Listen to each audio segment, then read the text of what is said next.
Hi everyone, welcome to dreams institute. आज की इस वीडियो में हम डिस्कस करेंगे 29 अप्रैल के current affairs. So let's get started. I hope आप रोज के करंट अफेयर्स सुन रहे होंगे, उनसे गो थ्रू हो रहे होंगे, क्योंकि जस्ट गो थ्रू होना बहुत ज़रूरी है करंट अफेयर्स से। रट्टा मारना ज़रूरी नहीं है, उनको रोज़ याद करना ज़रूरी नहीं है।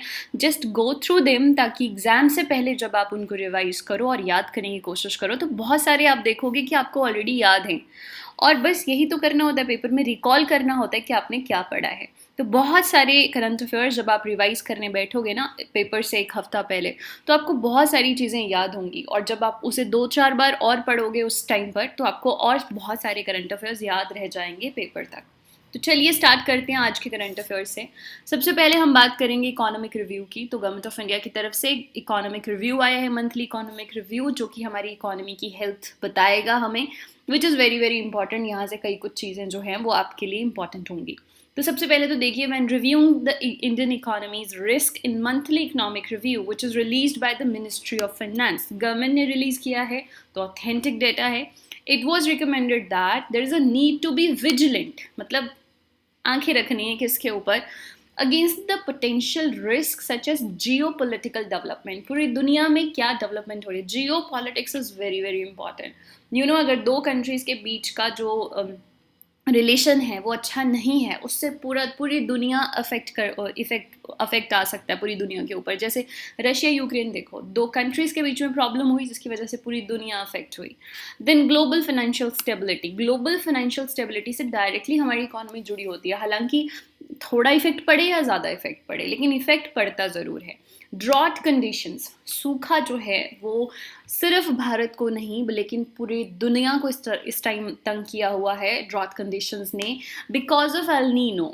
ठीक है, अल नीनो की वजह से मॉनसून जो है वो सही नहीं आती ना। अल नीनो होता क्या है, हो सकता है आपको डायरेक्टली पूछ लिया जाए पेपर में, अल नीनो क्या होता है। सो एल नीनो होता है वार्मिंग अप ऑफ ओशन का वाटर। जो ओशन वाटर होता है जब वो वार्म हो जाता है, अनयूजुअली वार्म हो जाता है, पहले इतना वार्म नहीं होता था, अब वार्म हो रहा है। ओशन का वाटर जब वार्म होगा तो देखिए हवाओं में चेंज होगा। जब हवाओं में चेंज होगा तो मॉनसून की जो हवाएं हैं उन पे भी इफेक्ट आएगा, और जहाँ मॉनसून होनी चाहिए वहाँ नहीं पहुँचेगी, और जहाँ नहीं होनी चाहिए शायद उधर बारिश हो जाएगी। ठीक है, तो ये कंडीशन जो है वो ड्रॉट कॉज कर रही हैं पूरी दुनिया में। सो ये भी एक इम्पॉर्टेंट जो है वो इशू है, which lowers agriculture output and elevate prices. अगर मानसून सही, बारिश सही नहीं होगी तो एग्रीकल्चर की आउटपुट सही नहीं होगी, एग्रीकल्चर की आउटपुट सही नहीं होंगी तो मार्केट के प्राइसेस जो हैं वो फ्लक्चुएट होंगे। जो चीज़ें नहीं उग पाएंगी उनके प्राइसेस बढ़ जाएंगे, राइट, इन्फ्लेशन होगा, और उससे फिर हमारी सारी इकोनॉमी जुड़ी होती है। So according to report, elevated inflation मतलब इन्फ्लेशन जो बढ़ा हुआ है and financial tightening will weigh on economic growth through 2025।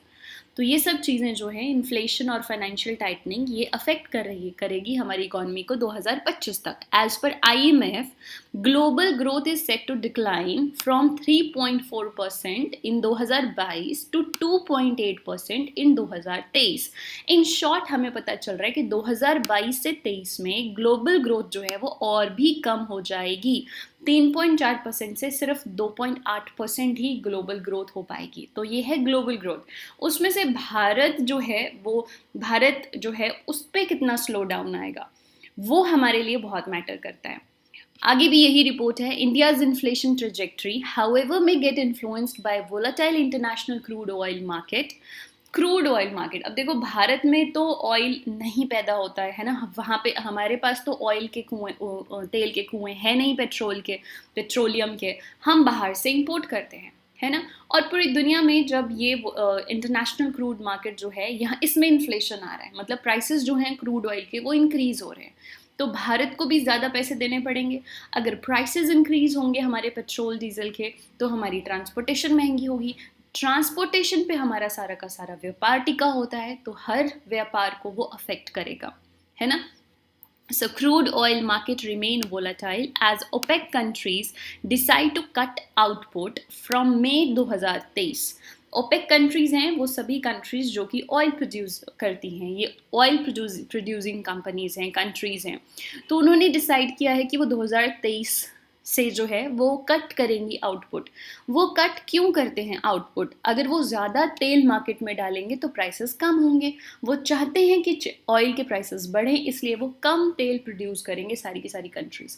जब कम तेल प्रोड्यूस होगा तो फिर डिमांड बढ़ेगी, और जब डिमांड बढ़ेगी तो प्राइसेस भी बढ़ेंगे, और प्राइसेस बढ़ेंगे तेल के तो मैंने आपको बता दिया कि किस तरह से इन्फ्लेशन बढ़ेगा। So this has already led to the spike in crude oil prices. तो देखिए, इन कंट्रीज़ का ग्रुप है, जब ये डिसाइड करते हैं कि हमने कम तेल मार्केट में डालना है तो फिर सभी की सभी कंट्रीज़ वो फॉलो करती हैं, ठीक है। In addition, constraint supplies of milk and wheat are also expected to impact the inflation trajectory. देखिए, मिल्क की प्रोडक्शन भी कम हुई है और व्हीट की प्रोडक्शन भी कम हुई है। दुनिया की बात करें तो ज़्यादा कम हुई है। अगर भारत की काम बात करें तो जो सूखा पड़ेगा तो वीट कम होगा। और दूध की प्रोडक्शन क्यों कम हो रही है? देखिए, आपने सुना होगा पीछे कि बहुत सारी गाय और जो हमारी बफलोस थी उनको लंपी स्किन डिजीज़ हो रही थी। लंपी स्किन डिजीज़ मतलब उनके स्किन के ऊपर फोड़े से निकल आ रहे थे, जिसकी वजह से जो हमारे कैटल थे वो ज़्यादा बीमार पड़ रहे थे, और जो मिल्क प्रोडक्शन है वो रिड्यूस हुई है। तो मिल्क रिड्यूस होगा तो ऑब्वियसली उसके प्राइसेस बढ़ेंगे। तो आप देख लो कि कितने पैसे देने पड़ते हैं अब आपको 1 किलो दूध के लिए, है ना। तो व्हीट और मिल्क दोनों ही की ही सप्लाई जो है वो कम हुई है। तो ये थी हमारी इस महीने की इकोनॉमिक रिव्यू, जिससे सिर्फ इस महीने का पता नहीं चल रहा है, लेकिन आने वाले महीनों के बारे में भी हमें पता चल रहा है कि क्या क्या चीज़ें जो हैं वो प्रॉब्लमैटिक है। तो यहाँ से कई सारी चीज़ें हैं जो पेपर में डायरेक्टली नहीं पूछी जाएगी लेकिन इनडायरेक्टली पूछी जा सकती हैं। कौन सी बीमारी से अभी हमारे कैटल जूझ रहे थे? लंपी स्किन डिजीज़, है ना। Then about El Nino, then about OPEC countries, है ना। किसी भी चीज़ के बारे में आपको डायरेक्टली पूछा जा सकता है, बिकॉज ये सब करंट इश्यूज़ हैं हमारे। चलिए अगली न्यूज़ लेते हैं। The 12-day Pushkaralu festival. Pushkaralu festival is being celebrated in Varanasi. तो पहली बात तो आपको ये पता होना चाहिए कि पुष्करालू फेस्टिवल कहाँ पे सेलिब्रेट होता है? वाराणसी में। And this Pushkaralu festival is Ganga Pushkaram, ठीक है, Ganga Pushkaram. Festival is known as Pushkaralu Telugu में, पुष्कारा एंड पुष्कर ये भी बोलते हैं इसे। It is a festival that comes every 12 years due to the special combination of planetary transit. 12 साल में एक बार, कम्स एवरी 12 ईयर्स, ठीक है। 12 साल में कुंभ की तरह पुष्करालू आता है। अकॉर्डिंग टू एस्ट्रोलॉजी, होता क्या है एक्चुअली, उनको एस्ट्रोलॉजी तो आप समझते हो ना, ज़ोडिएक साइन एंड ऑल। तो जो एस्ट्रोलॉजी है वो कहती है कि किसी समय पर ऐसा कोई योग बनता है जब कोई स्पेशल एक इवेंट जो है वो बहुत सालों के बाद आ रहा हो और वो बहुत ही पवित्र होता है। तो उसके आसपास जो है, अब ये पुष्करालू जो फेस्टिवल है इसको माना जाता है कि ये बहुत ही एक खास इवेंट है, जिस टाइम पर सारी जो हमारी क्या कहते हैं उसको, कि जैसे हम कहते हैं ना कि बुध शुक्र और ये सब जो है वो इस तरह से अलाइंड हैं कि बहुत अच्छा योग बन रहा है। So according to astrology, every river is associated with zodiac sign and the festival start when Jupiter moves from one zodiac to another. Festival start होता है जब बृहस्पति जो है वो एक ज़ोडिएक से दूसरे जाता है, तब ये फेस्टिवल स्टार्ट होता है। Pushkaralu is considered to be one of the most sacred period when devotees visit different holy rivers to take a holy dip. तो पुष्करालू वाराणसी में तो मनाया जाता है, लेकिन सिर्फ वाराणसी में ही नहीं, हमारे भारत में जितनी भी होली रिवर्स हैं, पवित्र नदियां हैं, उन सभी में पुष्करालू जब हो रहा होता है तो उस समय लोग जो हैं वो स्नान के लिए जाते हैं। तो हमारे देश में देखो 12 इम्पॉर्टेंट नदियां हैं जिनका की स्पिरिचुअल मीनिंग बहुत ज़्यादा है, और ये हैं गंगा, नर्मदा, सरस्वती। अब आप कहोगे कि सरस्वती तो है नहीं, है ना, लेकिन लोग अभी भी मानते हैं कि सरस्वती का पानी जो है वो आगे गंगा और यमुना में जाकर मिलता है। तो प्रयागराज वो जाते हैं, वो मानते हैं कि प्रयागराज जहाँ पर है वहाँ पे गंगा, यमुना और सरस्वती तीनों का पानी आता है। गोदावरी, कृष्णा, कावेरी, भीमा, पुष्कर, तुंगभद्रा, सिंधी एंड परनहिता। तो ये रिवर्स जो हैं वो हमारी होली रिवर्स हैं भारत में। तो आपने मोटा मोटा यहाँ से लेके जाना है ये कि पुष्करालू फेस्टिवल जो है वो 12 दिन के लिए मनाया जाएगा वाराणसी में, ठीक है। आगे चलते हैं। क्या करते हैं लोग पुष्करालू फेस्टिवल में? लोग जाते स्नान करते हैं होली नदियों में। Okay, in respond to the कोविड-19 पेंडेमिक, 2 इनिशिएटिव्स, 2 इनिशिएटिव लिए गए हैं कोविड-19 को रोकने के लिए। PRET and the big catchup, क्या नाम है, PRET and the big catchup have been launched to better prepare for future outbreaks of similar scale and devastation। जैसे कोविड पैंडेमिक एकदम से आया था और दुनिया प्रिपेयर नहीं थी उसके लिए, और ऐसा कभी हमने नियर फ्यूचर में नहीं देखा था। ऐसा अगर हमारे नियर फ्यूचर में कभी होता है ना, सॉरी, ऐसा हमने कभी नियर पास्ट में नहीं देखा था। अपने अचानक से ऐसी कंडीशन आई थी हर कंट्री के सामने जिसको टैकल करने का हमें एक्सपीरियंस नहीं था, फिर भी दुनिया ने काफ़ी अच्छे से इसको टैकल किया।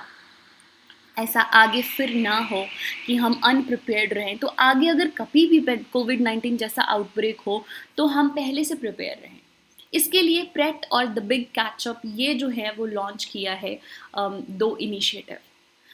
किस लिए, ताकि हम प्रिपेयर रहें, as well as to boost the vaccination rate among children. बच्चों में जो है वो वैक्सीनेशन रेट को इंक्रीज करने के लिए।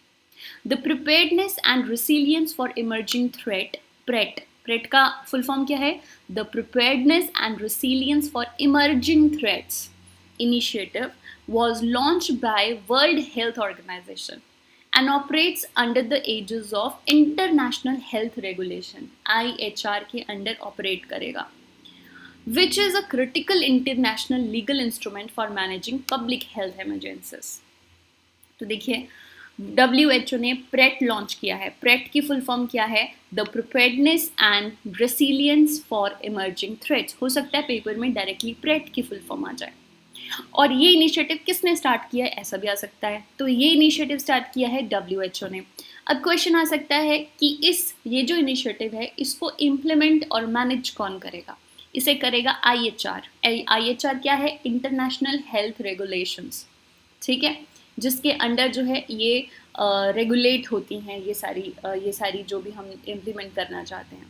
The initiative was announced at global meet for future respiratory pathogens pandemic held in Geneva, Switzerland। So Geneva, Switzerland में recently meeting हुई जिसमें कि ये announce किया गया। It focuses on improving pandemic preparedness। Pandemic preparedness जो है वो improve वो हमारी इसके ऊपर ये focus करेगी, ठीक है जी। तो PRET started by WHO। Next is recently the world published the World Development Report 2023 Migration, Refugee and Societies। तो देखिए ये रिपोर्ट आई है माइग्रेशन, रिफ्यूजी और सोसाइटीज़ पे कि जब कोई पर्सन माइग्रेट करता है, एक कंट्री से दूसरी कंट्री जाता है, खासकर भारत की बात करते हैं, तो उनको फ़ायदा क्या है, क्या उनकी इनकम में फ़ायदा हो रहा है, और अगर हो रहा है तो कितना फ़ायदा हो रहा है। अगर कोई पर्सन भारत से USA जा रहा है, या भारत से गल्फ़ जा रहा है, या भारत से UAE जा रहा है, तो उसको कितना फ़ायदा हो रहा है उसकी अर्निंग में। तो देखिए report estimated a 120% income gain for Indians who migrate to another country for work. 120% तक जो है वो गेन होता है, जितना वो भारत में कमा रहे हैं उससे ज़्यादा वो बाहर कमा रहे हैं, compare to 40% rise in cases of internal migration. मतलब अगर हम भारत में किसी छोटी सिटी से बड़ी सिटी या एक जगह से दूसरी जगह जाते हैं तो सिर्फ 40% का गेन जो है वो हमें होता है इनकम में, लेकिन वो कह रहे हैं कि अगर भारत से बाहर किसी कंट्री में जाते हैं तो अप टू 120% तक का गेन है। और ये कह रहे हैं कि अगर हम USA जाते हैं, under skilled Indian citizens migrating to US noticed a hike in their income nearly 500%। Imagine, under skilled, वो भी मतलब जिनके पास कोई खास स्किल नहीं है, अंडर स्किल्ड इंडियंस अगर भारत से US से जाते हैं तो उनकी इनकम में कितना इंक्रीज आ रहा है, 500%। फॉलोड बाय अगर वो UAE जा रहे हैं तो कितना परसेंट इंक्रीज आ रहा है, 300%।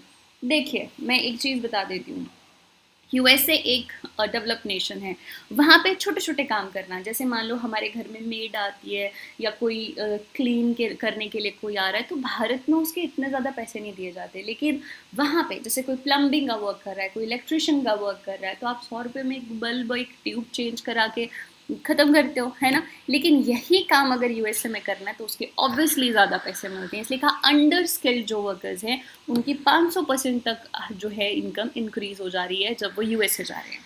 Those migrating to Gulf Cooperation Council GCC nations other than UAE stands to gain less comparatively. ऐसा नहीं है कि उनको कम मिल रहा है, लेकिन कंपैरेटिवली 500 और 300% का हाइक नहीं मिल रहा उनको, हो सकता है 100-200% का हाइक जो है वो उनको वहाँ मिल रहा होगा, ठीक है, so these were the news. आज से ज़्यादा आपका टाइम वेस्ट ना करते हुए मैं क्विकली रिवाइज करवा देती हूँ। सबसे पहले तो हमने देखा आज का मंथली रिव्यू, इस महीने का मंथली रिव्यू। उसके बाद हमने बात की पुष्करालू फेस्टिवल की, जो कि वाराणसी में मनाया जा रहा है। And then initiative which is taken by WHO for the pandemic preparedness, that is PRET, and PRET की फुल फॉर्म है the preparedness and resilience for emerging threats. And then हमने बात की कि अगर कोई पर्सन भारत से कहीं माइग्रेट कर रहा है तो उसकी इनकम में कितना % का इंक्रीज आ रहा है। That is it. Thank you so much. आज की ये इंपॉर्टेंट न्यूज़ थी। I will see you tomorrow in next video.